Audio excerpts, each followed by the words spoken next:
Oh, thank you. Hi. I was getting lost. See, that'll probably happen to you when you're a teacher. You'll not be quite ready, but things start anyway, don't they? So, welcome back. Before the break, we were talking about strategies for increasing memory. And in particular, we were talking about meta-memory strategies and also external memory devices that you can use, how we can enhance the meaning of a subject so that it's more relevant to a student and therefore sticks in their minds for a longer period of time. Certainly any way that we can make learning concrete through examples or images or whatever is important for reducing the level of abstraction. Things that are abstract and non-observable and intangible are so much more difficult for children to remember than things that they can actually feel and touch and see. So video presentations are another thing along this line that can be very helpful in not only getting the child's attention. Remember, attention is a necessary though insufficient condition. You got to get their attention and keep their attention. Then if they see it, they're more likely to remember it.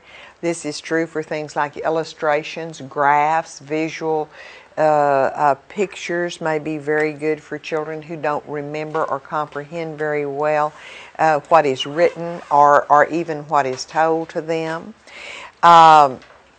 They may be able to use their own mental imagery to create pictures for themselves to provide some sort of meta-memory strategy for helping them remember what they need to know. Interfering information is very important. We don't need to get off into non-essential aspects of the subject, elements that we don't expect youngsters to remember. Your book also talks about enactments or manipulatives. We know that information is better remembered if kids actually carry out a relevant action or procedure rather than really talking about it. For example, what we might do is allow students to enact a sequence of steps, actually carry them out themselves. We know how important this is in math. Some of you will be able to remember having a math teacher who would stand up and work it on the board and you'd say, step 1, step 2, step 3, that's easy. Then you'd go home for your homework and say, that was so easy what she did, but what was it? I don't remember. And it's because you didn't really enact or implement those steps yourself. Once you work through them a few times, they're so much more likely to stick in your mind than they are if you just hear them in passing. Even though you think you're following along, it's like going to somebody's house. How many of you have been to someone else's house any number of times when they were driving? Then you get in your car by yourself and you think, I know she lives somewhere over here. Where is it? But you're driving, well, was I supposed to turn here? Was I supposed to turn there? And you may be weaving around a neighborhood for 15 or 20 minutes looking for your friend's house, even though you've been there several times before. Once you drive there on your own, you say, aha, you know exactly how to get there the next time. And you don't know why. It may not be that you memorized the street signs or did anything different. You just went through the process of finding that house on your own. So for this reason, as well as others, I'm sure, the notion of enactments or having a child do physical manipulations, things like an abacus or a number line, or things where kids actually physically manipulate something to introduce an element of concreteness and remove the abstraction from the concept to be learned, can be very helpful in enabling the child to do independent rehearsals and repetitions of this in the future. Certainly, this is one of the reasons that studies show us that hands-on experiences are so much more effective at generating learning than are things where kids just listen and answer or listen and respond. I think hands-on activities also tend to be motivating. It's much more difficult to get off task when you have something in your hands you're working with. It almost anchors your attention in such a way that you can't get off task because you've got this thing in your hands constantly bringing you back. But certainly we know that research shows us that hands-on learning experiences are certainly associated with a higher level of attention from students and therefore increased learning. Your book talks about symbolic enactments, such as playing a role and learning the meaning of that role and understanding the relevant concepts. This sometimes occurs when we act out figures in history and exhibit the characteristic in the dress and the things that may be typical of that era or that individual. Active learning. We know that information is learned and remembered better if the participants actually think about the meaning of what is being studied. So we may want to pose problems and questions and solutions that inspire a measure of thinking and figuring out and experimentation rather than just telling them the answers. If you do it yourself, it's just so much better. On the other hand, we learn a lot by watching too. I found that out last weekend. I have a friend from Louisiana who makes the most wonderful gumbo, and I thought I watched her make it. I mean, I did watch her make it, but next time she's going to have to get on the stool and coach me, because I made a pot later she was gone and I tried to do the same thing, and guess what? The watching it didn't work. It was like in finding my friend's house after she had done all the driving. I didn't get there with my gumbo. So I'm going to have to try again. This time she's going to sit on the stool. I'm going to do it. And she's going to be a coach. So this sort of active learning is very good for enhancing the memory and the effectiveness of the learning. Increased practice is important. Questioning in practice and repeated exposures and having kids overlearn is one process that we use for memory. If they do it over and over and over and over and over until it becomes almost rote, we dramatically increase the probability that this information will be committed to long-term memory. Your book talks about clustering and organizational charts. These things help kids categorize information, and therefore it becomes easier to remember. These are really not only memory strategies, but strategies for memorizing. Oftentimes these are things like states and capitals and things that are significant only in that we've given the state this name and the capital this name, and the kid has to learn to associate these. For some reason that's still not clear to me. I don't know why we have to know the states and capitals. They're written on every single map in the United States, but for some reason we think this is important. And by clustering the information together, creating an organizational chart, we enhance the student's ability to memorize non-essential sort of unrelated sort of facts. Elaboration is a strategy that we use. We know that information is better remembered when we elaborate on it in some way, enhance it in some way. For example, if we want words to be associated together like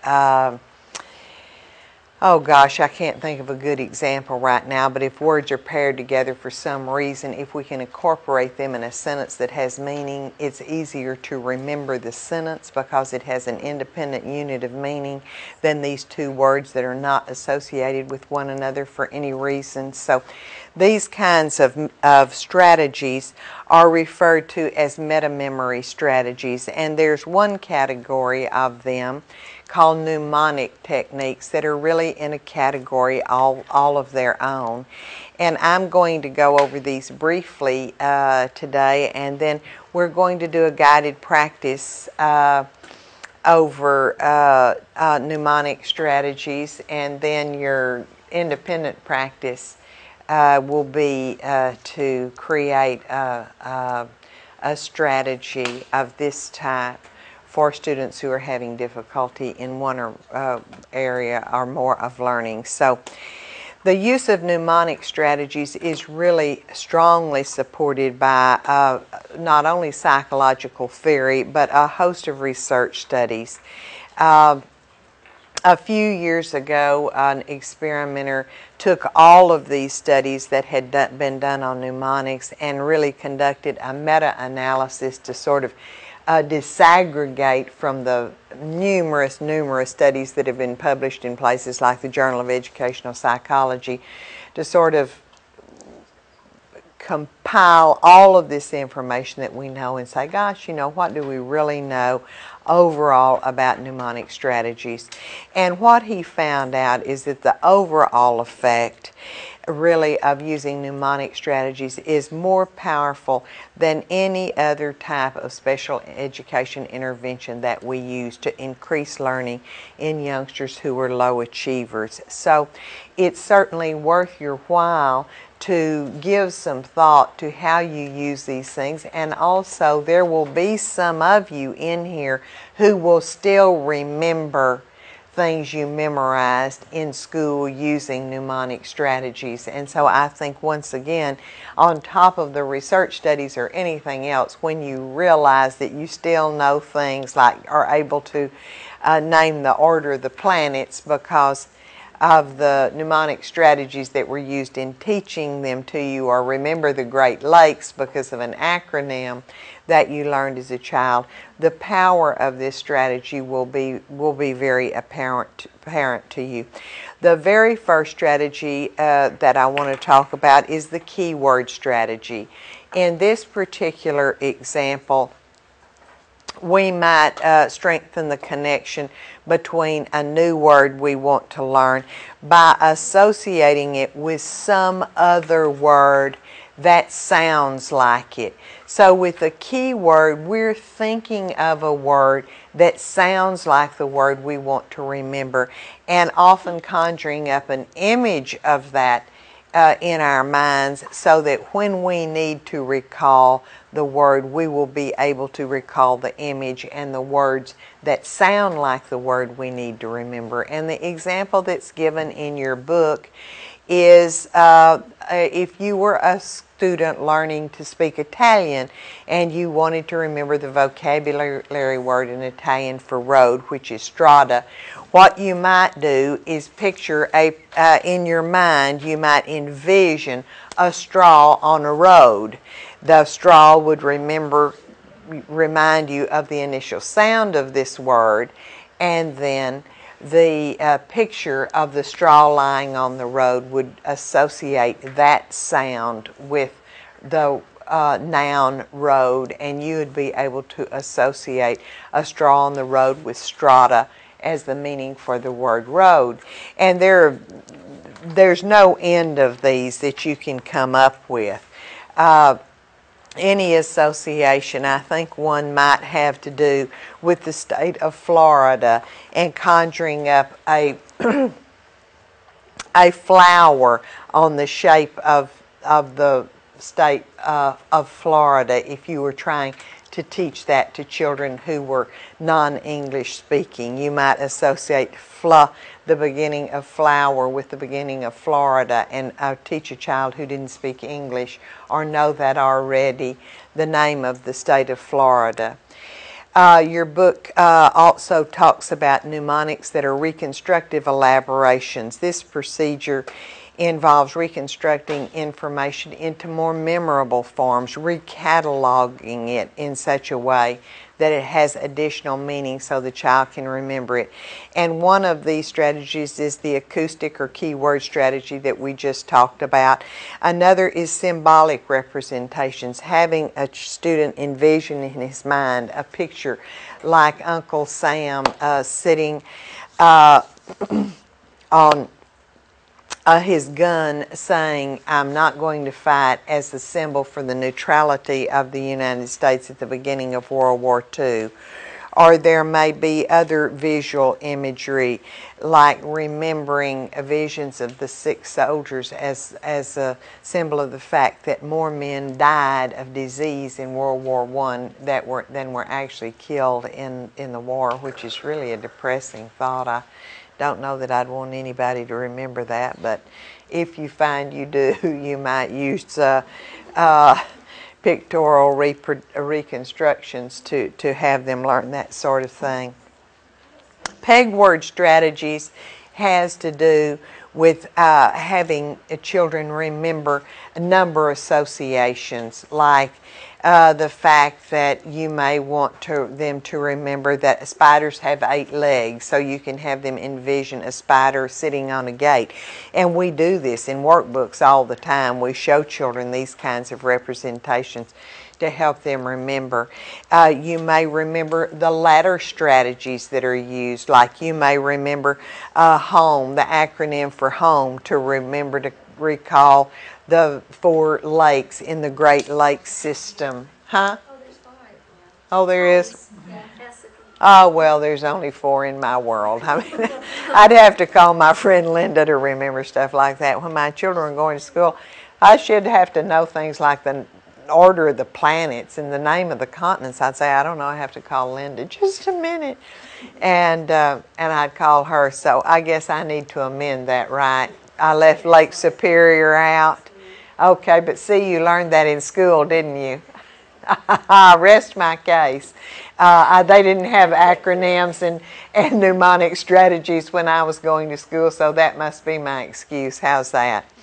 In any event, the acrostic technique helps us to reconstruct memory in a sentence form. And the example here, I wonder if I've left out any of the planets. The example is, my very educated mother just served us 9 pizzas in order to remember the names and the order of the planets as they evolved from Earth. Now, did I pass that one?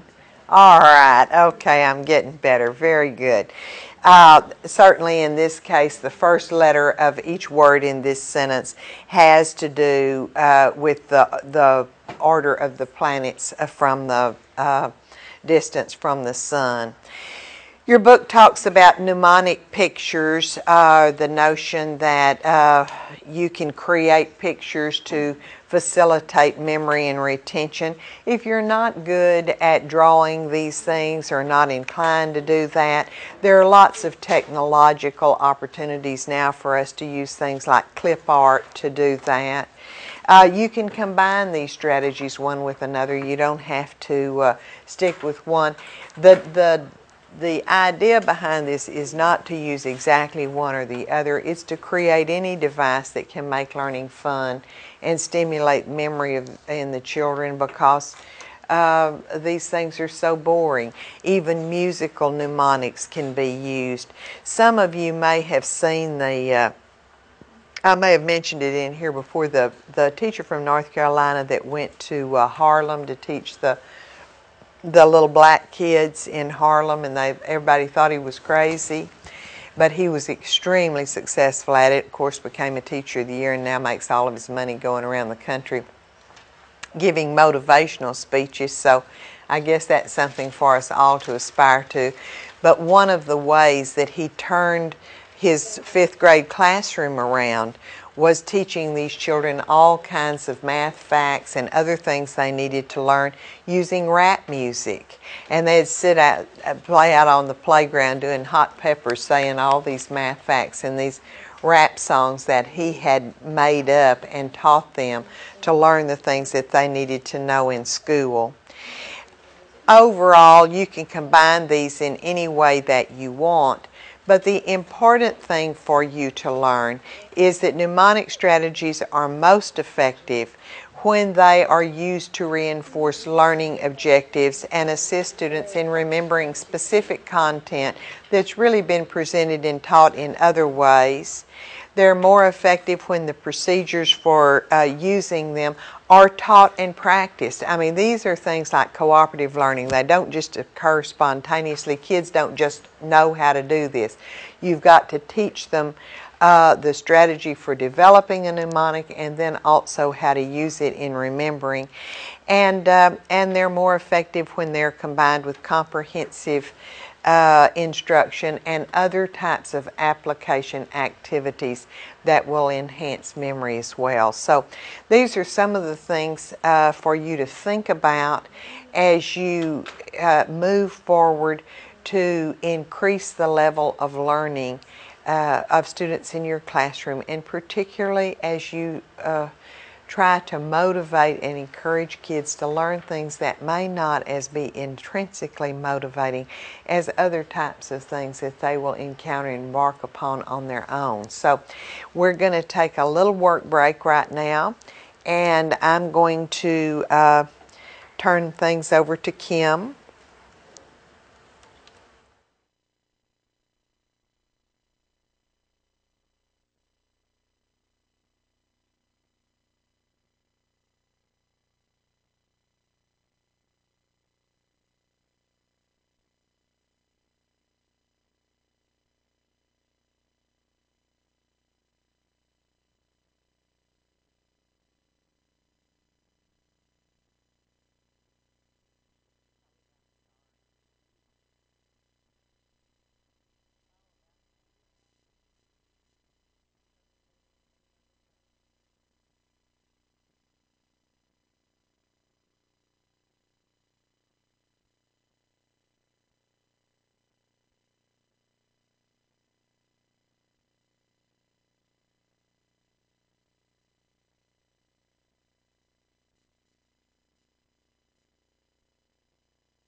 Hello everyone, I'm excited about your assignment this week. We're going to do a little guided practice with it, but I think you'll have a lot of fun with this. It gives you a chance to be creative and have fun with the assignment and learn and practice some things that you'll actually use in the classroom.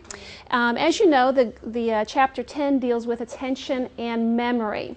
And we're going to talk about mnemonic strategies today, which is another wonderful strategy you can use in your classroom for all students, but particularly those students that don't seem to be grasping concepts and able to memorize the things that they need to memorize to grasp, to do some higher level thinking skills. So I think this will be a valuable lesson for you if you do this assignment in practicing how to employ those mnemonic strategies in the classroom. Excellent for students with attention deficit disorder, memory problems, learning disabilities, really any type of disability that may affect their attention and memory. Mnemonic strategies, it's $1 million business. If you go to a bookstore, especially a teacher bookstore, there will be shelves of books. How to use mnemonics and getting your students to remember this. There'll be kits. There'll be all sorts of things you can get. So if you want to spend some of that huge salary you get as a teacher on buying supplies and things you need to help help you in the classroom to use mnemonic strategies, it's a good investment, especially if you don't have a lot of time to make everything that you need.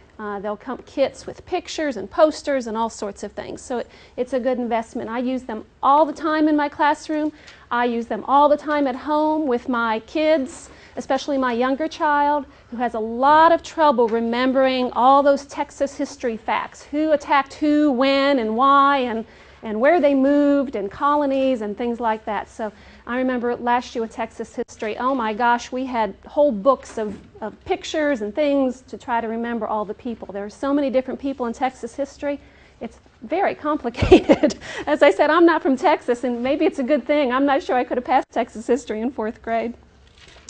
Let's talk about some of the mnemonics we have all learned and we use every day. How did you learn your ABCs? Sure. A, B, C, D, song. Absolutely. How did you know what to do with your clock when it was daylight savings time a couple of weeks ago? With a poem. With a poem? And what was that poem? Spring forward, fall back. Spring forward, fall back. Mnemonic strategy for remembering what to do with your clock. I forgot, and there was a little trouble Sunday morning because of it. I should have used it. How do you teach little kids their left from their right? You do this. Absolutely. Your left hand makes an L, right? The other one doesn't. Okay. Mnemonic strategy. How do you know the difference, how to spell principal, meaning a main thing, and principal, who's the head of your school? Your principal is your pal. Absolutely. Your principal is your pal. P-A-L at the end of principal. All mnemonic devices. My favorite, because I have awful directionality. How do you know which way to turn something to tighten it or loosen it? You got it. Righty-tighty, lefty-loosey. Use it all the time because I'm awful with things like that. How do you know whether I or E comes first in a word? In like receive and believe. I after E, except after C. Oh, we better work on this one. I before E, except after C. That's right. I'm not good at spelling. One of my favorites that my daughter uses all the time because she has trouble with her multiplication problems. Do you all know how to use the two-handed nines when you're multiplying by nines? Right? If it's 9 times 3, you put down your third finger, the answer is 27. These fingers over here are 10s, these fingers over here are 1s. Okay? I see her using that all the time because she has trouble with those multiplication tables. All great mnemonic devices that you can share with your kids in the classroom to help them out remembering things. I have awful time with people's names, so when I'm at a party, I even use it. You know, you meet someone who has, Jeannie, and I know she's wearing a green sweater, Jeannie, sweater's greenie. I'll just think that in my mind. So next time I see her at the party, I'll say, oh yeah, that's Jeannie, all right? So we all use them, we memorize them, and we remember them for years to come. Mnemonic actually means aiding memory.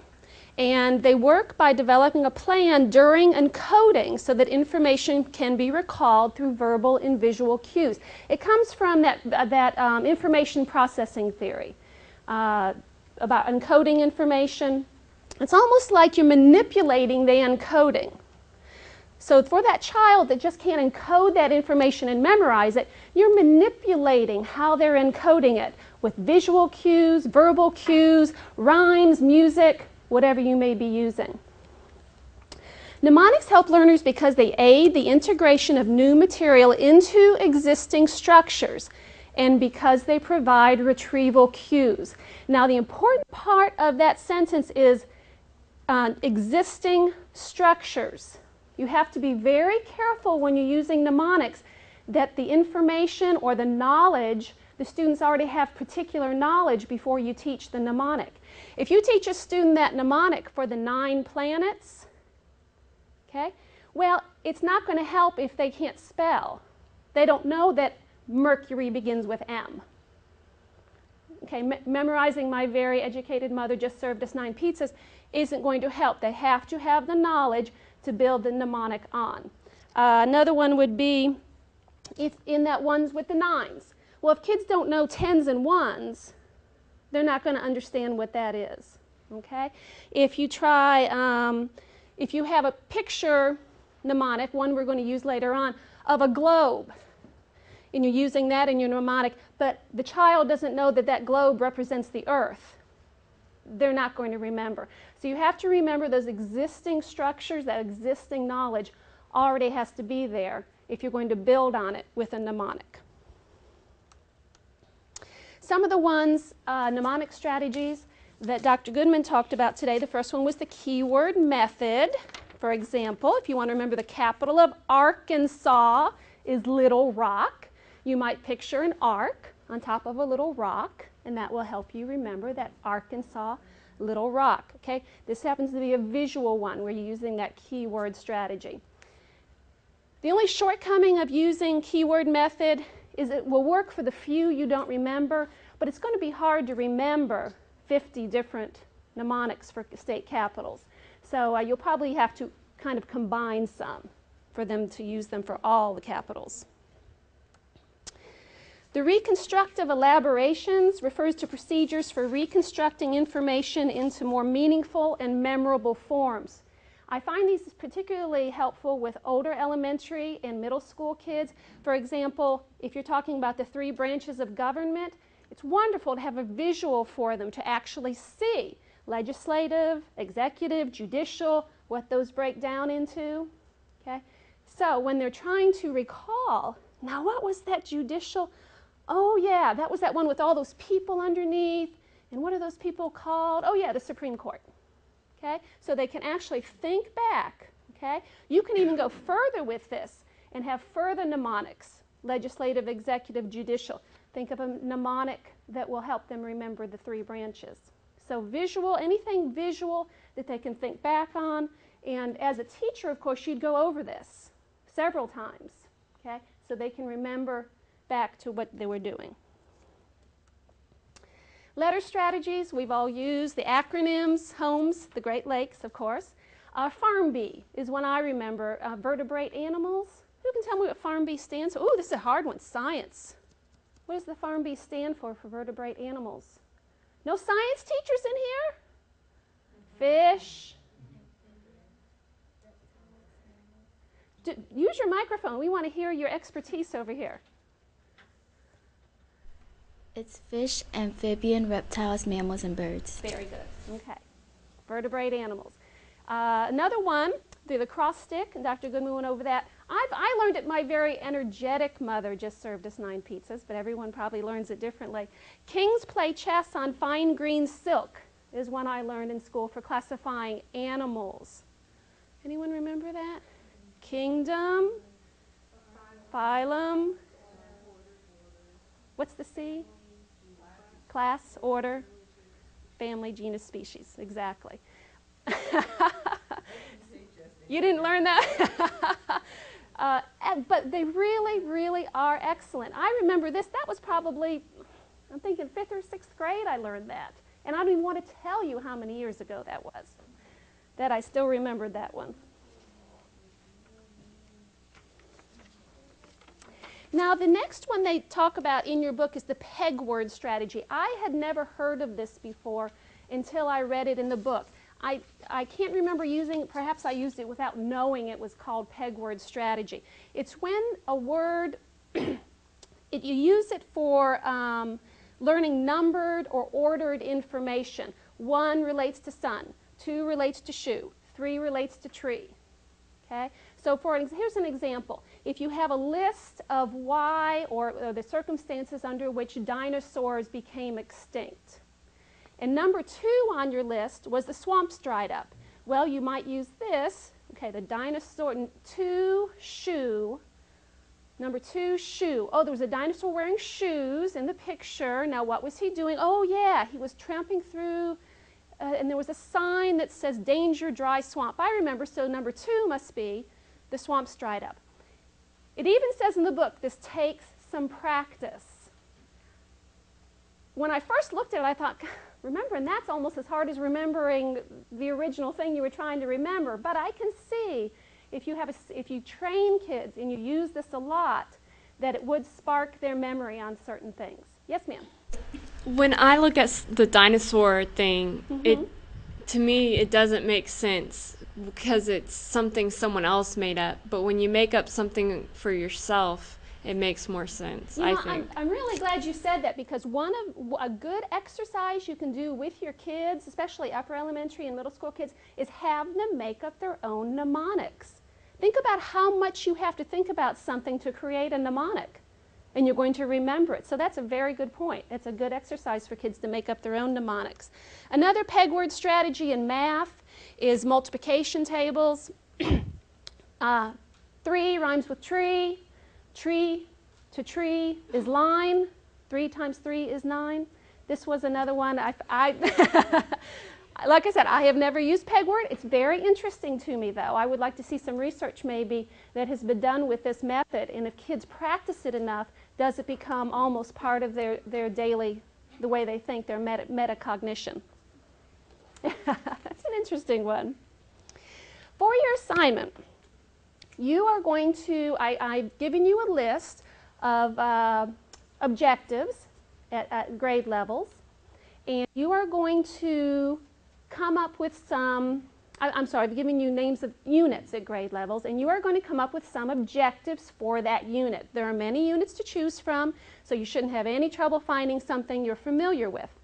You're going to choose a unit and come up with 3 objectives for that unit, and then invent, come up with, find some mnemonics to help your students who are struggling with this unit, struggling with those concepts, struggling with those objectives, mnemonic strategies to help them. As practice today, I decided to use a unit on insects. This might be for a lower elementary classroom. My objectives are: students will name the 4 characteristics that all insects have. The 4 are listed there for you: 6 jointed legs, 2 antennae, 3 body parts, and an exoskeleton.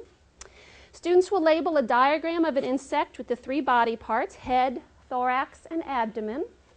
And students will recognize that insects live all over the world on every continent.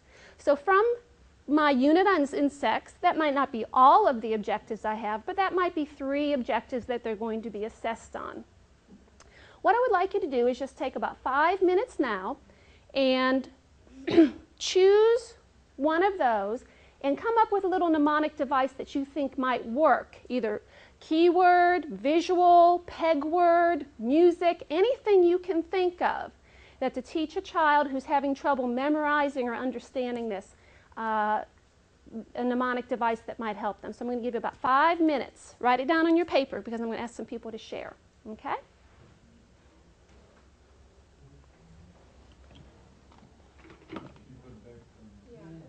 Yeah. Could you put it back up on the screen?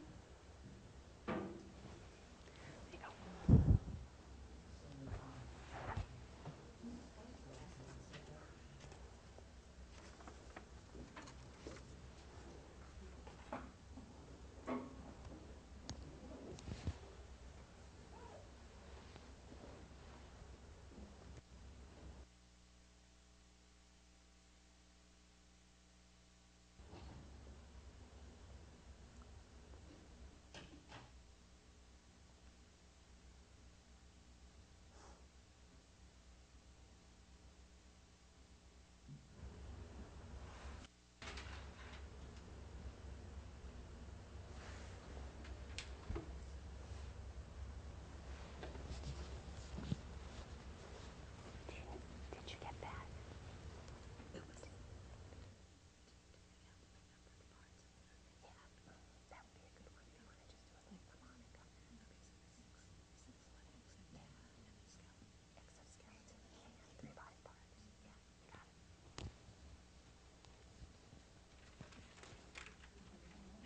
Be creative. Think outside the box, right? And the more fun you have with it, the more the kids will remember it, believe me.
everybody have time to think of something? We need a little bit more time.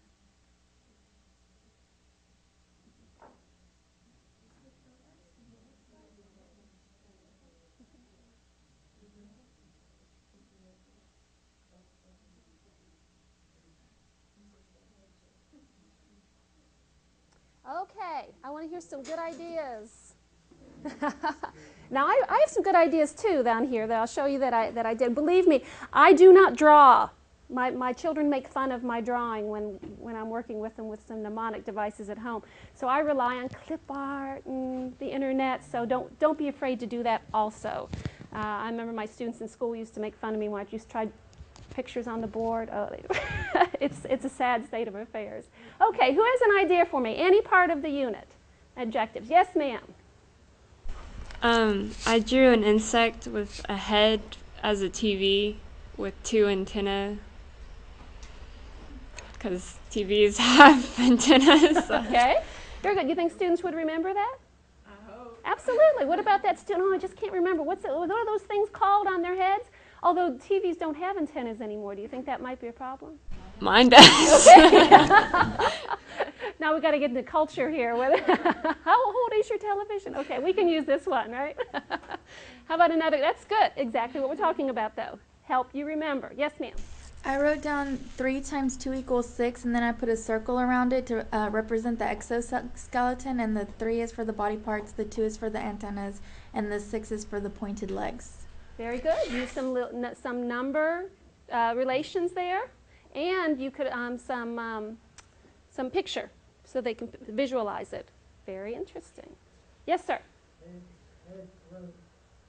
You just use your head, your Alright. throat, and your abs, or your arms, so you can know the locations of them. Okay, so you're actually using your own body as a mnemonic device.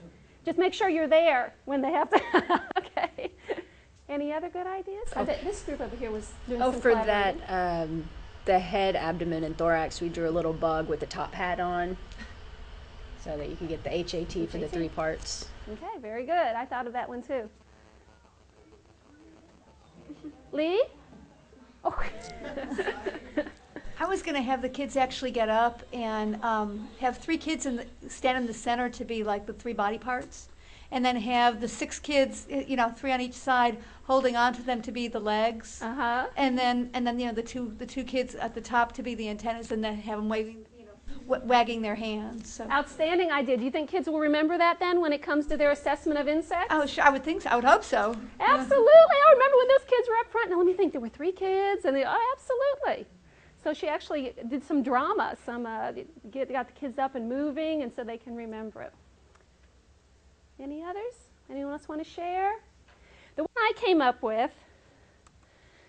There's my insect, my ant. Okay, and I thought antenna has the word ant in it, so they could remember ant, antenna. I numbered the body parts so they could see that 1, 2, 3. I called him Henry the Ant. Head, thorax, abdomen. So they can remember Henry the Ant. That was kind of my acrostic. He's standing on sticks. 6 sticks, 6 legs. Sticks rhymes with 6, using that Pegword method. And of course, where's my skeleton? He's outside. All right. Okay. Exoskeleton, a skeleton on the outside. Okay. What do you think? Good artistically? Yeah, I don't know. And my other one was the big bug all over the world. They're going to remember that, right? Remember that big ant on top of the globe? They're found all over the world in every continent. Okay. See? They can be silly, in fact, I think the sillier they are, the more the kids remember them. In fact, so with this assignment, have fun, be creative. Don't be afraid to look into resources on the internet for ideas and things like that. Before you leave, hold on. I wanted to share with you something. Share something with you. We've been talking a lot about students in your classrooms that sometimes go well, how do I say this? Unrecognized as having learning needs and special needs. And I want to share a website with you. It's a website supported by the Ennis William Cosby Foundation. I don't know if any of you all might be too young to remember Ennis Cosby. Was Bill Cosby's son. He was murdered. He had a lot of learning problems, and so this is a website that's supported by that foundation. And I just want to give you the web address. It's www.hellofriend.org. Has a lot of wonderful things for understanding children with disabilities, stories from people, from kids who have disabilities that either have gotten help or have not gotten help and how that's affected their lives.